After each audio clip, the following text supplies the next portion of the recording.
It begins. When sirens replace speeches, war is no longer coming. It has arrived. Comienzan a sonar, porque lo que para los hombres es paz, para el cielo es solo el preludio de la gran tribulación.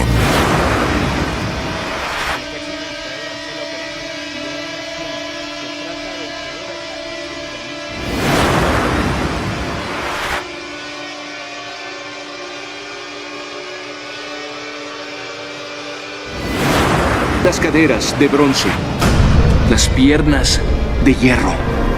Los pies eran parte de hierro y una parte.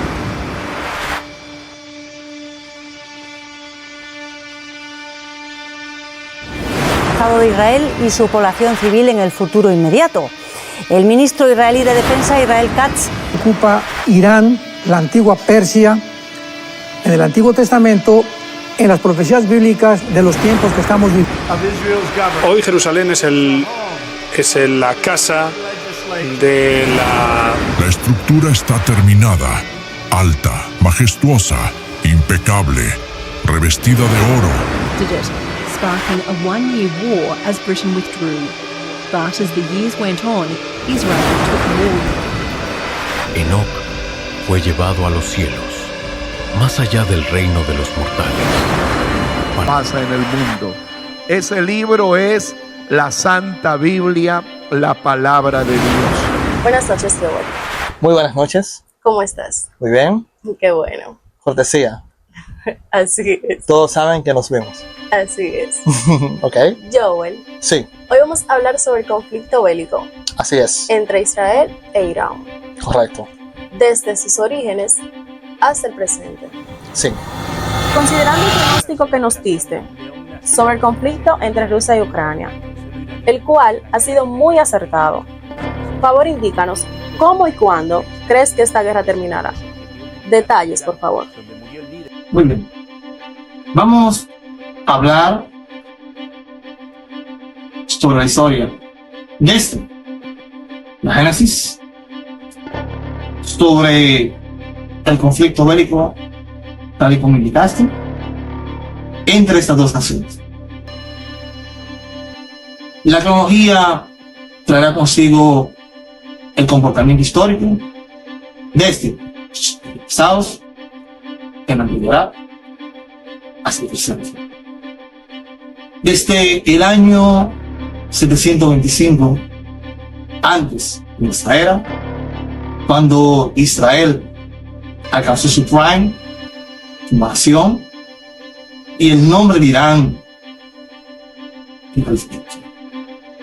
Si hablamos de comprender, si hablamos de su magnitud, considero que todo aspecto relevante debe contemplarse. En este caso, científico, geológico. Al respecto, ¿qué dice la Biblia? Sus escritos, sus profecías. ¿Qué dice la ciencia? Su arqueología. Así que, en consecuencia, con la responsabilidad y el respeto que debe caracterizar, quisiera decir que bajo ningún criterio deseo herir susceptibilidades al tratar ese tema tan delicado. Por lo tanto, lo que diré debe tratarse de la manera correspondiente, ya que es información.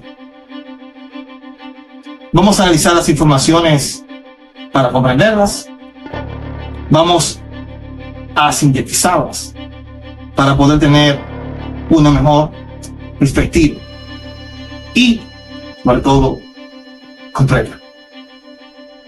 Quiero agregar mi pensamiento, mi perspectiva al respecto.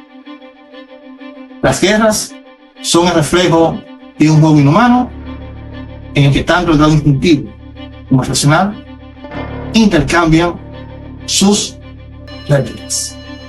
Las mejores victorias son aquellas que se obtienen sin tener que luchar. llegar a acuerdos. El diálogo siempre será lo correcto.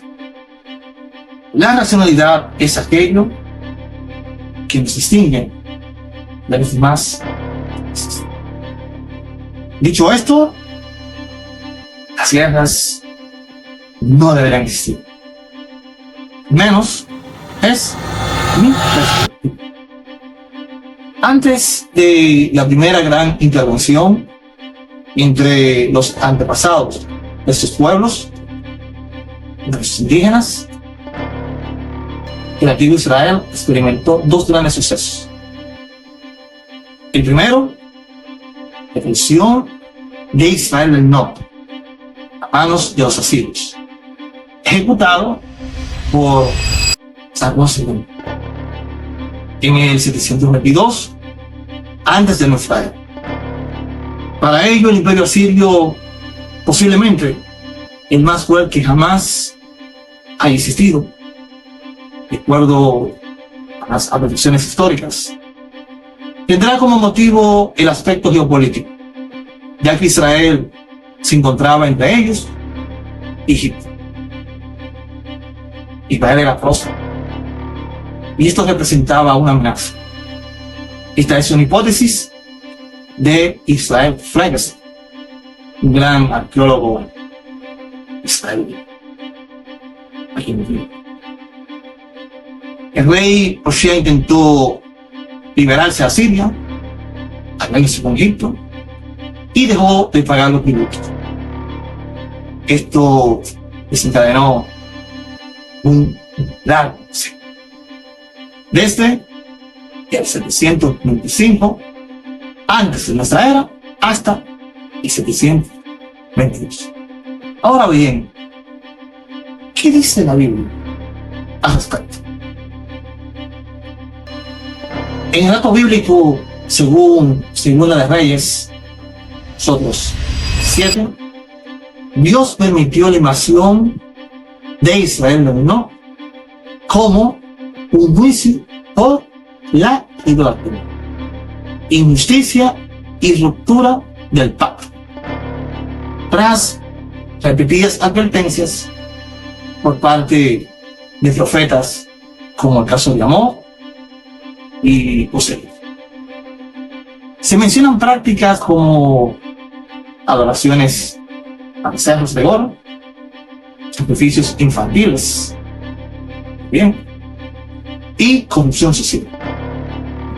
Factores espirituales y éticos que precipitaron el colapso, esto de acuerdo al genio bíblico. Además, aplicaron una táctica conocida como deportación y reubicación. Hablamos de aproximadamente 27,000 personas, según Sargón II, cuál era el emperador en ese entonces.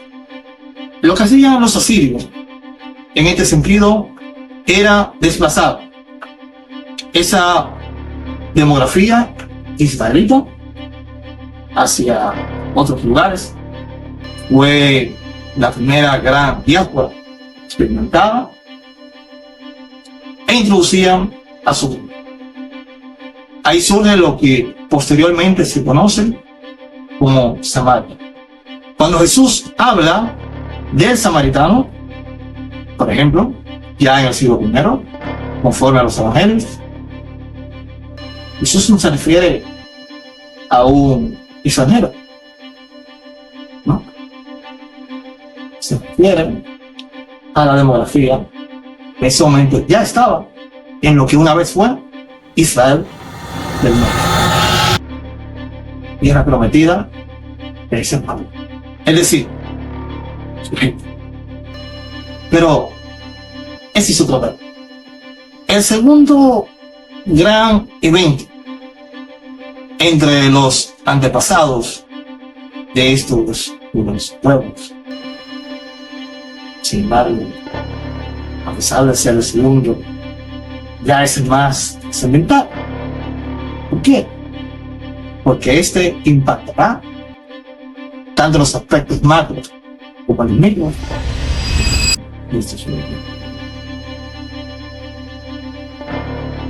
Y en este sentido, nos referimos al suceso del 586 antes de nuestra era, al cual inicia en el 605. Y es cuando Nabucodonosor II sitió y conquistó a la ciudad de Jerusalén, Judá, destruyendo el templo de Salomón y deportando a gran parte de la élite judía a Babilonia. Esta deportación marcó el inicio de lo que se conoce al día de hoy como el exilio babilónico. Miles de personas fueron deportadas, entre ellas jóvenes nobles y de la casa real, personas capacitadas y de buena apariencia. El rey Joaquín, su familia, estuvo en esa expedición, personal del templo, incluyendo la parte sacerdotal, escribas, profetas, también los oficiales, artesanos y los virreyes. Eso incluyó a Daniel, Isaac y Abednego, también al profeta Ezequiel. Estuvo incluido.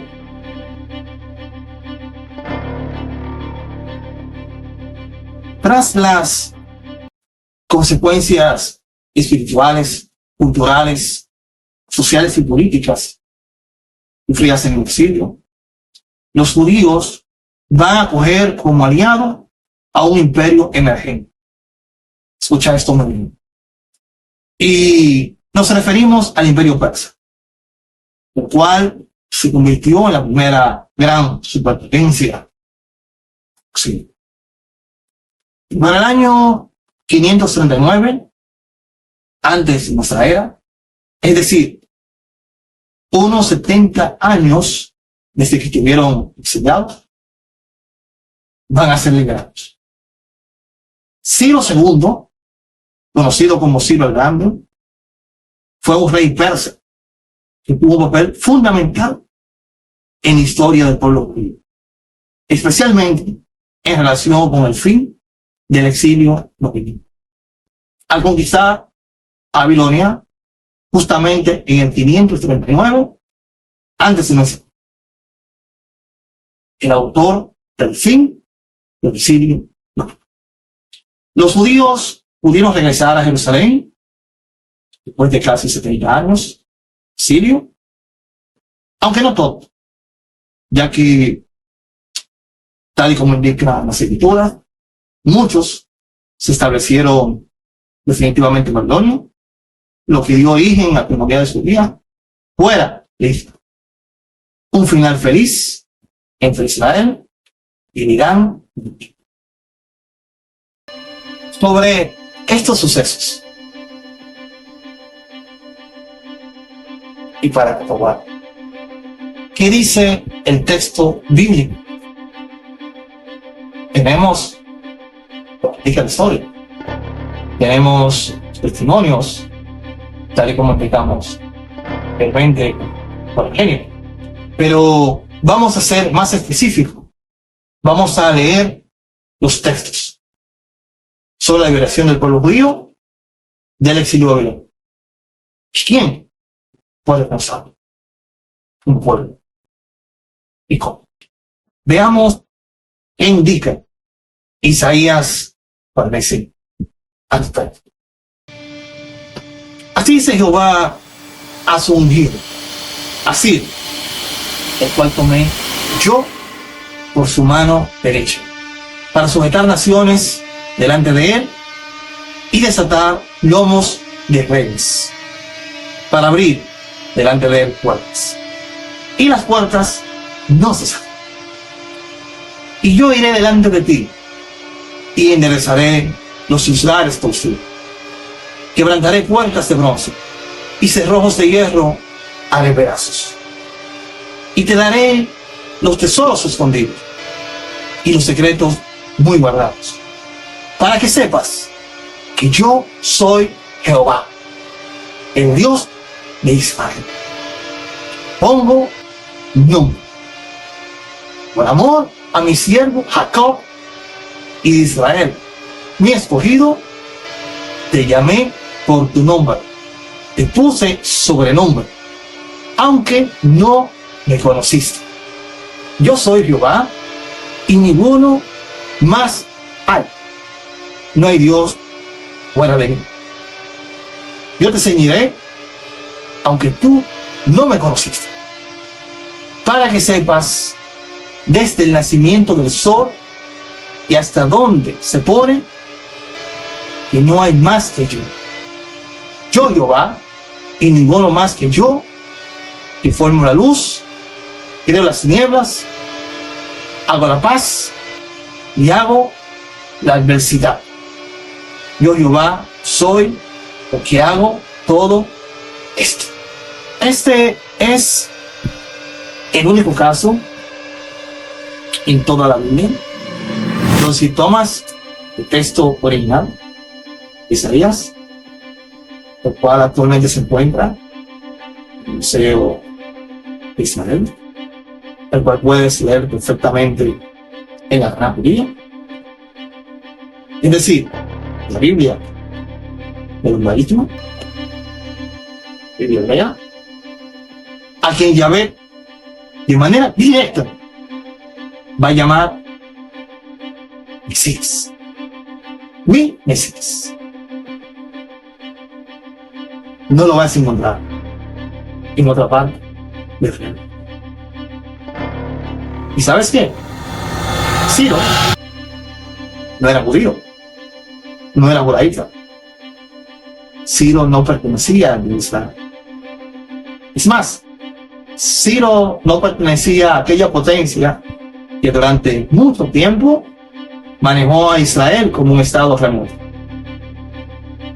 Ciro fue el ideólogo de la primera superpotencia del mundo, el Imperio Persa. El Imperio Persa, en términos territoriales, comprende lo que hoy es Irán. Es decir, quien liberó el mayor catástrofe histórico del pueblo de Israel,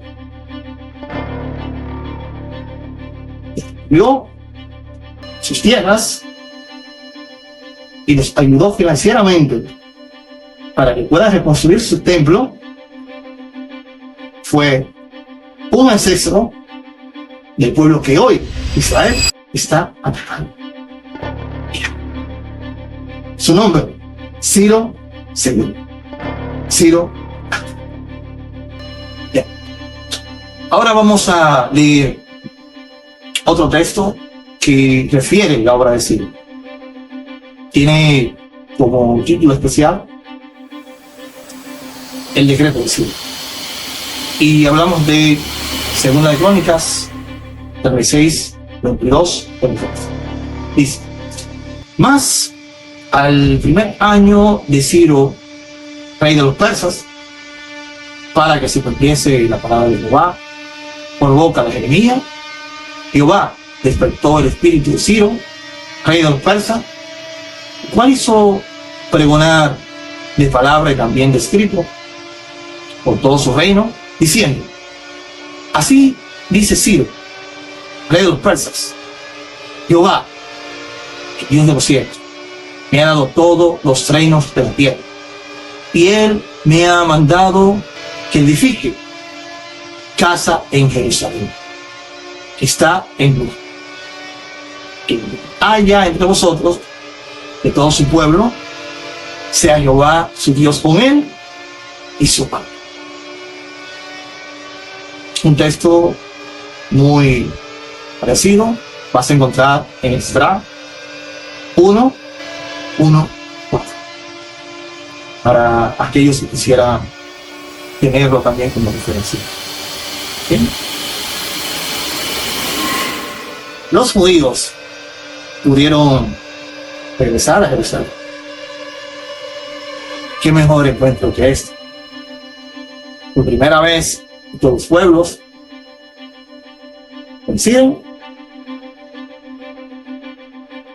El Dios de uno escoge al líder del otro pueblo,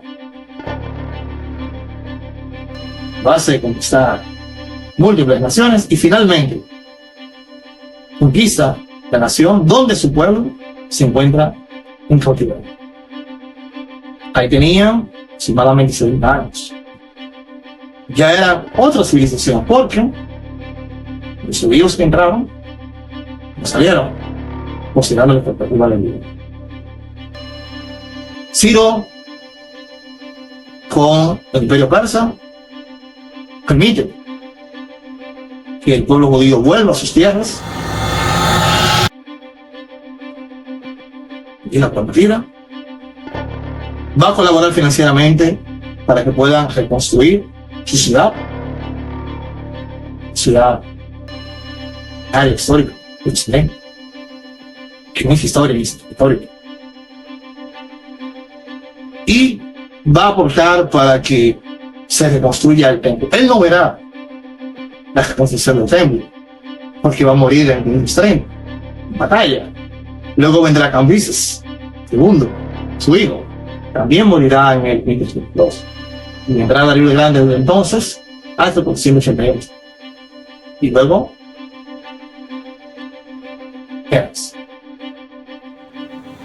Ciro no podrá ver estas obras materializadas.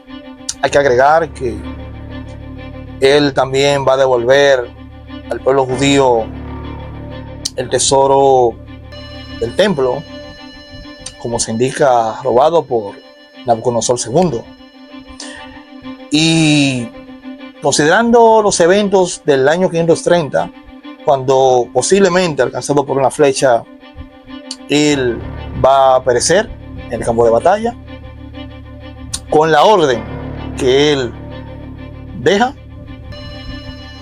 Cambises II, su hijo, quien va a reinar desde el 530 hasta el 522, va a continuar apoyando al pueblo judío. Y posteriormente vendrá Darío el Grande como sucesor hasta aproximadamente el 488. Luego vendrá Antajerjes y este colectivo que acabo de indicarte va a apoyar financieramente y estará activo con las construcciones de la ciudad antes descrita y el importante templo del pueblo judío. No habría una mejor historia entre dos pueblos que logran encontrarse de esta manera, por vez primera. Netanyahu o Ciro. Creo que no habría discusión.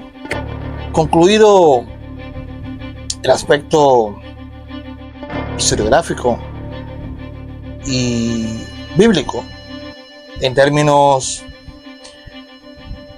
proféticos, en primera instancia, e históricos, considerando que el genio bíblico es un texto que comprende un carácter de fe, pero también histórico, como pudimos ver en Esdras, Crónicas e Isaías. Ahora pasemos al apartado escatológico. Vamos a ver qué dicen las profecías. ¿Qué dice Jeremías, Ezequiel, Daniel? Que es un texto un poquito más próximo a nuestros tiempos. Y el Apocalipsis, que refiere al primer siglo de nuestra era. A su vez también vamos a ver esta relación entre estos dos pueblos, cómo se ve desde la perspectiva apócrifa, cómo se puede interpretar desde el texto que también es divino para Etiopía, su iglesia. Nos referimos a Enoch. En Jeremías 44-39 refiere lo siguiente: Vamos a leer. Dios anuncia juicio contra Elam. Elam, antigua región que corresponde ahora a Irán. Dice, palabras del Señor contra Elam. Al comienzo del reinado de Sedequías, rey de Judá, así dice el Señor de los ejércitos: he aquí que quebrantaré el arco de Elam, lo más distinguido de su fuerza. Traeré sobre Elam los 4 vientos desde las 4 puntas del cielo, y los esparciré hacia todos esos vientos, y no habrá nación a donde sus desterrados no sean enviados. Los desmenuzaré delante de sus enemigos y delante de los que buscan sus vidas. Yo traeré calamidad sobre ellos, la más vehemente indignación, dice el Señor, y enviaré espada tras ellos hasta consumirlos. Luego estableceré mi trono en Elam y destruiré de allí rey y príncipes, dice el Señor. Pero en los postreros días restauraré el cautiverio de Elam, dice el Señor. Aquí tenemos esta primera profecía al respecto sobre el pueblo de Israel y de Irán, conforme a la interpretación. Aquí se rompe el arco de Irán. Aquí se ve la primera referencia profética al respecto de estos dos pueblos. Y vemos que indica: romperé el arco de Irán, los dispersaré a los 4 vientos, estableceré mi trono en Irán, lo que hoy referimos como Irán, de acuerdo a las traducciones en ese sentido. Se vincula con la dispersión de iraníes tras la revolución de 1979. Estamos hablando en la traducción moderna e interpretación. Se espera un tiempo de restauración futura. Algunos ven esto como la conversión espiritual de iraníes y la futura presencia divina en su territorio. Aquí estamos viendo la primera profecía. Ahora pasemos a la segunda. Vamos a Ezequiel, siendo más específicos, 38, 1:6. Gog y Magog. Vino a mí palabra de Jehová diciendo: hijo de hombre, vuélvete contra Gog, tierra de Magog, príncipe jefe de Mesec, de Tubal, y profetiza contra él, y dile: así ha dicho el Señor Jehová, he aquí yo soy contra ti, oh Gog, príncipe jefe de Mesec y de Tubal. Yo te volveré y te sacaré, y traeré contra las naciones muchas, contra los pueblos reunidos de muchos lugares, contra los montes de Israel, que serían como piedra de ignición para arrancar, unidos todos ellos, tú y todo tu ejército, caballos y jinetes, todos ellos vestidos de toda clase de armadura, escudo al brazo, casco a la cabeza, armamento muy grande en sus manos. Persia, Cus y Fut, con ellos, todos ellos con escudo y casco. Gomer, todas sus tropas, la casa de Togamá, del extremo norte, y todas sus tropas. Muchos pueblos contigo. Eso indica la profecía en el caso de Ezequiel. En términos actuales, al presente, algunos factores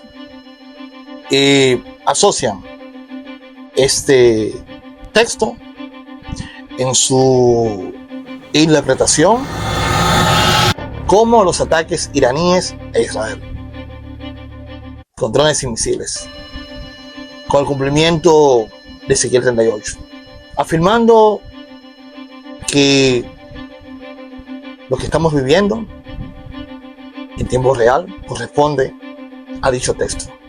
Otros destacan que Irán, Persia, en aquella época, y su programa nuclear en la actualidad, encajan en estas predicciones de fin de los tiempos, aunque a su vez advierten que no cada conflicto moderno es un signo profético. Es decir, en ese sentido, son prudentes.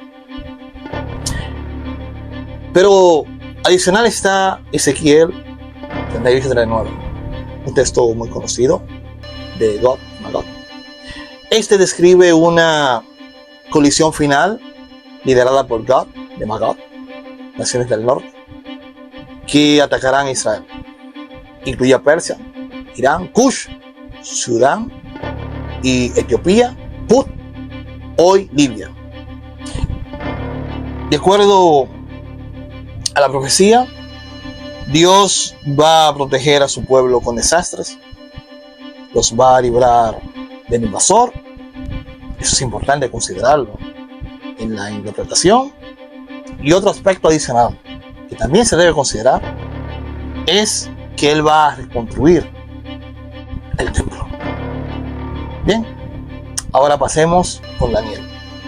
Daniel 8, 3 al 9. Vamos a ver qué indica. Visión del carnero y el macho cabrío. Alcé los ojos y miré, y aquí un carnero que estaba delante del río, y tenía 2 cuernos, y aunque los cuernos eran altos, uno era más alto que el otro. El más alto creció después. Vi que el carnero hería con los cuernos al poniente, al norte y al sur, y que ninguna bestia podía parar delante de él, ni había quien escapase de su poder, y hacía conforme a su voluntad, y se engrandecía. Mientras yo consideraba esto, he aquí un macho cabrío venía del lado del poniente, sobre la faz de toda la tierra, sin tocar tierra.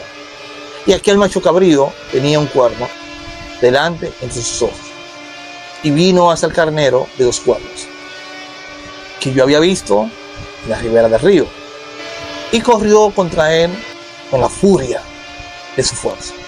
Yo lo vi que llegó junto al carnero, y se levantó contra él, y lo hirió, y le quebró sus 2 cuernos, y el carnero no tenía fuerzas para pararse delante de él. Lo derribó, por tanto, en tierra lo pisoteó, y no hubo quien librase al carnero de su poder. Y el macho cabrío se engrandeció sobremanera, pero estando en su mayor fuerza, aquel gran cuerno fue quebrado, y en su lugar salieron otros 4 cuernos notables hacia los 4 vientos del cielo. Y de uno de ellos salió un cuerno pequeño, que creció mucho al sur y al oriente, y hacia la tierra gloriosa. Aquí, sobre este texto, también surgen interpretaciones al respecto. Algunos describen al carnero, Persia, atacando en varias direcciones, y luego un macho cabrío, en este caso Grecia y lo que hoy conocemos como Turquía, lo derriban. Algunos intérpretes lo aplican simbólicamente a dinámicas modernas entre Irán e Israel. Otros ven el carnero como una representación de Irán expandiéndose a través de Plosix, como Hezbollah. y en el macho cabrío un rival que lo vence, aunque en términos históricos se refiere a Grecia. Este es Daniel. El Apocalipsis no refiere directamente a Irán o Persia. Sin embargo, muestra la manifestación final del mal, la bestia, el falso profeta y la batalla del Armagedón, donde muchas naciones serán congregadas contra la ciudad de Jerusalén. Hablamos del capítulo 16 y 19. Algunos intérpretes ven un paralelo con Magog, antiguo Irán, pero el texto se centra en una colisión global bajo el liderazgo del anticristo, ese famoso personaje. Sin embargo, si tomamos el libro del Apocalipsis, un libro que se escribe a finales del siglo I de nuestra era, un libro que considera bastante el regreso de Nerón, un libro que tiene un gran componente político, refiere la guerra definitiva, lo cual indica: esos harán guerra al Cordero, y el Cordero los vencerá, porque Él es Señor de señores y Rey de reyes, y los que están con Él, llamados y elegidos y fieles. Esto se interpreta principalmente en nuestra época contemporánea como el desenlace final entre las fuerzas mundiales hostiles que incluyen a Irán y el reinado de Cristo Jesús, el Mesías, en defensa de Israel. Ahora bien, una advertencia: muchas visiones futuristas ligan directamente estos versículos con Irán. Nos referimos a los del Apocalipsis. Son aproximadamente unos 4 versículos. Pero otras corrientes, como el historicismo, consideran estas visiones simbólicas o espirituales. No especifican a naciones, principalmente en términos contemporáneos. Ahora veamos qué dice un texto apócrifo para Occidente y para la Tanaj judía, sin embargo, divino para Etiopía. Me refiero al texto de Enoch. ¿Qué refiere Enoch al respecto? Enoch, en la segunda parábola,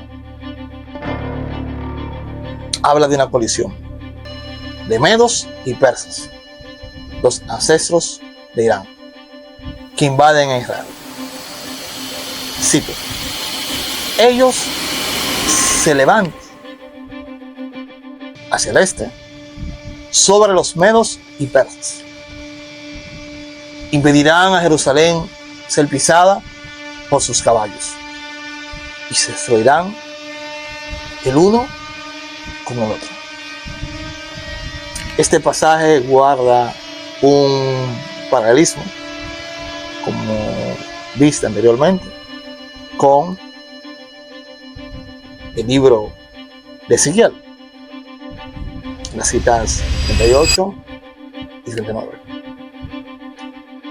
El libro de Daniel, el Apocalipsis, y en este caso, de una u otra forma, están enlazados con el libro de Ezequiel, cual se escribe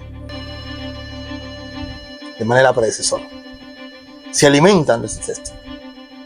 Bien, luego de ver de manera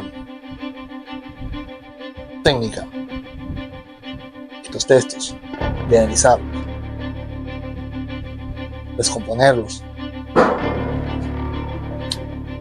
Y ya sintetizado, considerando el panorama que tenemos hoy, ¿cómo podemos definir, interpretar? ¿Qué podemos concluir? Estamos en esa parte. Previo a pasar ya al aspecto bélico a partir del nuevo Estado de Israel. ¿Cómo se puede ver desde el aspecto académico? Como particularmente leo el genio bíblico. En el presente no tenemos a Israel intervenido. No hay una invasión. No tenemos a los musulmanes judaizados o cristianizados. No tenemos a Yahvé sentado en Irán como un rey definitivo, consagrado y legítimo. No tenemos a Israel siendo atacado por todos sus enemigos antes descritos. A una Israel liberada en esa batalla directamente por Yahvé a través de fenómenos naturales, como se indica en los textos. No tenemos los eventos registrados en el Apocalipsis. No tenemos un templo construido directamente por Yahvé. Y si nos vamos al Antiguo Testamento, a la Tanaj judía, el Mesías directamente en persona debe reconstruir el templo y hacer otras cosas, de los cuales creo que en otro video podemos enumerar aspecto por aspecto. Es decir, no tenemos por características, por definición, por oficialización, tanto ni al Mesías del Antiguo Testamento, ni al Mesías del Nuevo Testamento. Los hermanos me entenderán. Los judíos me entienden. Estoy hablando de acuerdo a lo que indica el texto bíblico en su comprensión. Ni el indicado por parámetro en el judaísmo, ni el establecido por la fe en el cristianismo. Ninguno de los dos hasta ahora está presente. Cada uno tiene sus funciones. Y los tiempos contemporáneos no indican esos precedentes. Entonces, ¿qué podemos decir? Las hipótesis que puedan generar los escépticos, aquellos que se apoyan en la interpretación, la lectura, el exégesis, la filología, a través de los mecanismos académicos, hoy tienen motivos para decir que las profecías siguen siendo consideradas como eventos indicados para sus tiempos. Por ejemplo, Daniel es un texto que refiere completamente lo ocurrido con Antíoco IV, una ramificación del imperio macedonio de Alejandro Magno, aproximadamente en el 167 antes de nuestra era, época de los macabeos. Calza tal cual con la historia.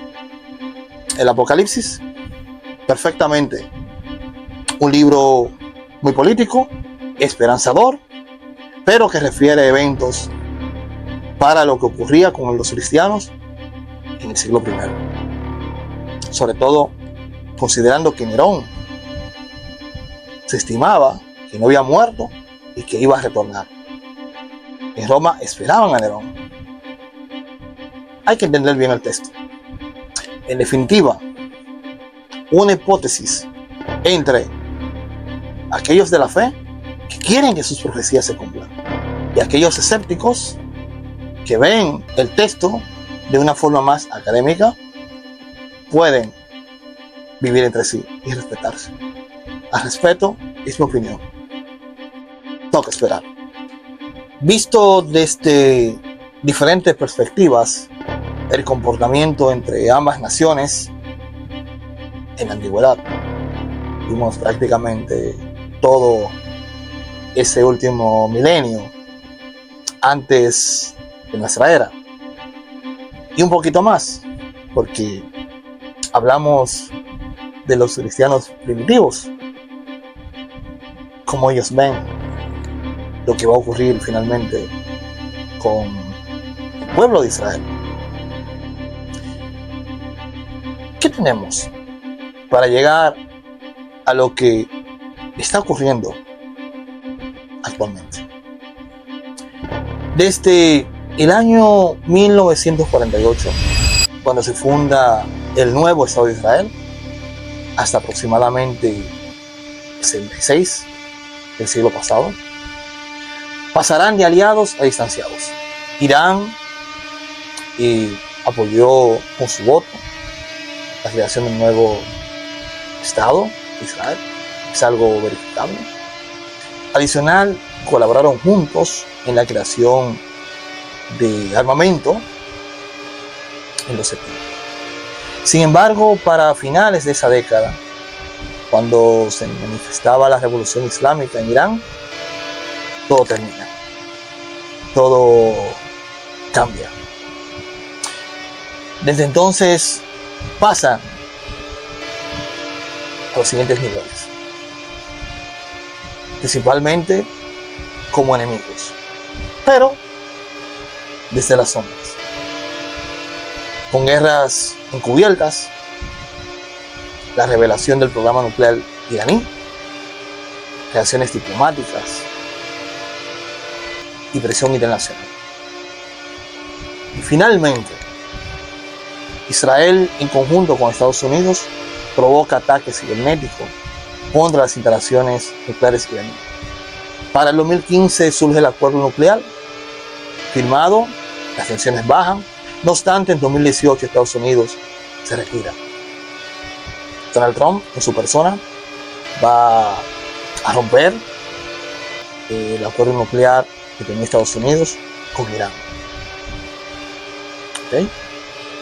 Desde el 2018 hasta el 2023 se denomina como aumento de agresiones secretas, explosiones, científicos borrados de resistencia, corrupción nuclear iraní, ciberataques a sitios nucleares, acciones atribuidas al Estado de Israel por parte de Irán. 2023-2024 podríamos llamarle del proxy a conflicto directo, y para entonces ya ese conflicto que se manejó siempre desde la sombra entre dos naciones que hasta hace poco incluso trabajaban juntos en tecnología armamentística, va a pasar a más. Ataques de Hamas en Gaza con apoyo de Irán, Hezbollah, sabotaje de Israel al gasoducto iraní. Israel destruye el consulado iraní en Damasco. Irán lanza su primer ataque directo contra Israel con drones y misiles. Israel contraataca golpeando su defensa aérea. Delete existencial al líder de Hamas, Ismail. Delete existencial a Hassan, también de Hezbollah. Primer gran golpe directo a aliados iraníes. Segundo ataque directo de Irán con misiles. Y finalmente, por primera vez, Israel ataca abiertamente territorio iraní. Misiles y defensa. Y en 2025 aumenta la escalada. Tenemos guerra abierta y escalada nuclear. Recordemos que en abril Irán ejecutó un presunto espía del Mossad. Y para junio, Israel lanza ataques masivos a instalaciones nucleares y militares de Teherán. Se amplían ataques en infraestructura energética. Irán responde con misiles. Y en el mismo mes de junio, tercer día de bombardeos y misiles iraní, penetran defensa israelí. Tenemos negociaciones nucleares, mamá, pero estas se escapan. Eso es lo que tenemos. Ahora bien, ¿cuáles serían los escenarios probables partiendo desde hoy? Primero, guerra controlada. Segundo, conflicto ampliado con Estados Unidos, coinvolucrado. Tercero, Irán reabre negociaciones nucleares. Cuarto, un desgaste estratégico iraní. Quinto, guerra de baja intensidad y sombra. ¿Qué puede influir para que esto cambie? Decisiones de Estados Unidos. El apetito de Israel por prolongar la campaña o la fortaleza interna de Irán. En conclusión, con respecto al escenario bélico, a la realidad existencial de estos pueblos en el día de hoy, veo como escenario más probable una confrontación prolongada, pero contenida, con intercambios periódicos limitados. La participación directa de los Estados Unidos o una resolución diplomática profunda son posibilidades realistas, pero menos probables. Irán, por su parte, parece empujado hacia una postura defensiva y simbólica, sin capacidad para infligir daño decisivo. Trump, que rompió en 2018 el acuerdo nuclear con Irán, excusa que hoy utiliza Israel para sus ataques. Trump, quien también habilitó una embajada para Israel en Jerusalén, sabiendo que es suelo santo en términos de fe para judíos, musulmanes y cristianos, que desde la creación del Estado de Israel, esa ciudad se definió como suelo neutral, ni de uno ni del otro. Sin embargo, Trump tuvo la osadía de darse ese gusto personal de querer hacer historia junto con su hija y colocó su placa. Le habilitó una embajada a Israel diciendo: esto es de Israel. Y eso no estuvo bien. Y eso no estuvo bien. Así lo vi en su momento. Al igual que haber dado la orden de manera directa y jactarse de haber eliminado a Soleimani, un general iraní muy importante. No es Netanyahu, porque Israel, que hoy es ese niño inquieto de los Estados Unidos, que una vez fue esclavo en época de la Segunda Guerra Mundial, hoy que es martillo, golpea y fuerte es Trump. Trump es quien puede parar esto. Gente inocente muere, tanto en Israel como en Irán. La sociedad civil de estos pueblos, ni siquiera a través de un memorándum o algún documento, es consultada para ver si realmente puede haber conflicto o no. Sin embargo, los políticos están muy tranquilos, viviendo muy bien protegidos, viendo sus números crecer. Y la gente como tú o como yo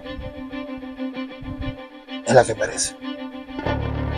Solo hay que ver el número de niños que en estos conflictos han perecido y otros que han perdido una parte de su cuerpo. Eso da pena. Mientras todos miran hacia otro lado.